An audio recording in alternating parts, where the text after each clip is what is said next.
Marine Le Pen attaque Zinedine Zidane. Il a tout intérêt à ça.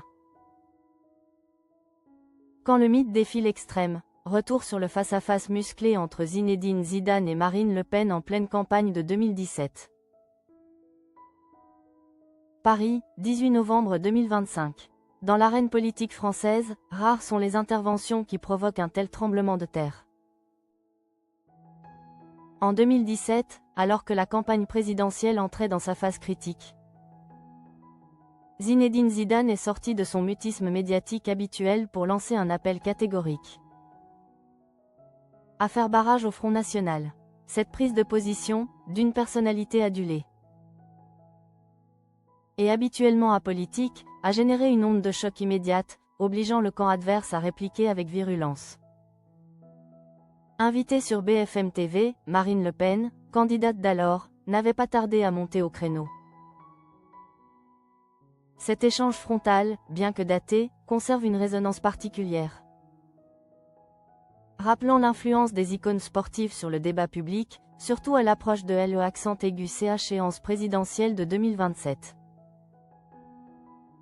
De nature discrète, Zinedine Zidane n'a jamais cherché les feux de la rampe politique. Durant toute sa carrière de joueur et d'entraîneur, il a maintenu une ligne stricte. Privilégier l'efficacité du terrain et éviter les polémiques idéologiques. Pourtant, à l'approche des moments charnières de l'histoire politique française, le champion du monde 1998 choisit de faire entendre sa voix avec clarté. En pleine campagne de 2017, son message fut un rappel direct à sa prise de position historique de 15 ans auparavant. Entrée interdite la clarté de l'engagement. Le message, c'est toujours le même, celui de 2002. Je suis loin de toutes ces idées-là, de ce Front National. Donc il faut éviter au maximum ça.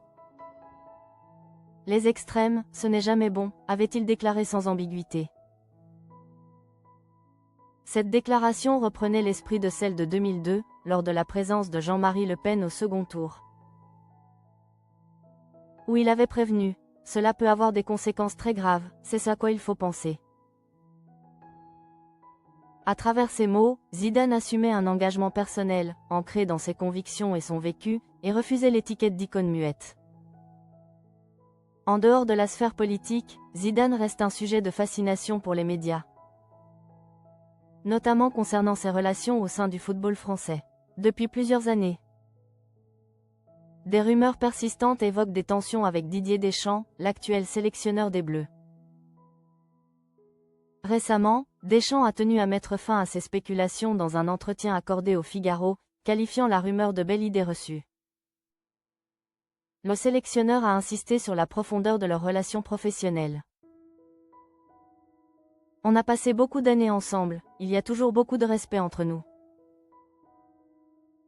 Il a même précisé, d'ailleurs, la dernière fois que l'on s'est vu, on a bien échangé et discuté. S'ils ne sont pas des amis proches, Deschamps a tenu à insister, quoi qu'il arrive, il y aura toujours du respect entre nous.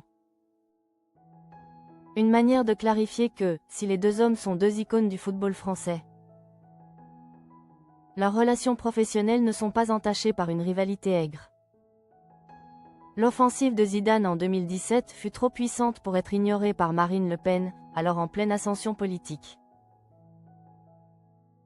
Dès le lendemain, sur le plateau de BFM TV, la candidate a riposté avec une argumentation incisive, renvoyant l'icône du football à sa fortune. Dans le mille le contre-feu politique, avec ce qu'il gagne, je comprends qu'il vote Macron. Je suppose que M. Zidane a pas mal de capital financier et que donc il a tout intérêt probablement à l'élection de M. Macron pour préserver la richesse qu'il a pu obtenir grâce à son talent. A-t-elle déclaré, cherchant à décrédibiliser la position de Zidane en l'alliant à ses intérêts économiques. Dans un ton plus acerbe, elle a ensuite minimisé l'expertise politique du sportif, c'est son avis. Qu'est-ce que vous voulez que je vous dise?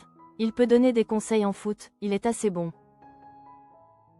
Il faut bien le dire, mais en politique, ce n'est pas une certitude. Enfin, Marine Le Pen s'en est pris au message, qu'elle estimait élitiste, envoyée à la jeunesse. L'argumentation consistant à dire aux jeunes de quartier que la seule perspective pour eux, c'est soit de devenir footballeur, soit de devenir dealer, c'est terrifiant. Ce face-à-face verbal entre une icône de l'intégration et une figure de l'extrême droite, bien que daté, conserve un écho singulier dans le débat public actuel. Alors que les célébrités sont de plus en plus sollicitées pour s'engager, l'épisode entre Zidane et Marine Le Pen demeure un cas emblématique de l'intersection complexe et souvent explosive entre le sport, la politique et l'influence médiatique. Il témoigne de la force d'une voix, même discrète, lorsqu'elle s'élève pour défendre des convictions profondes.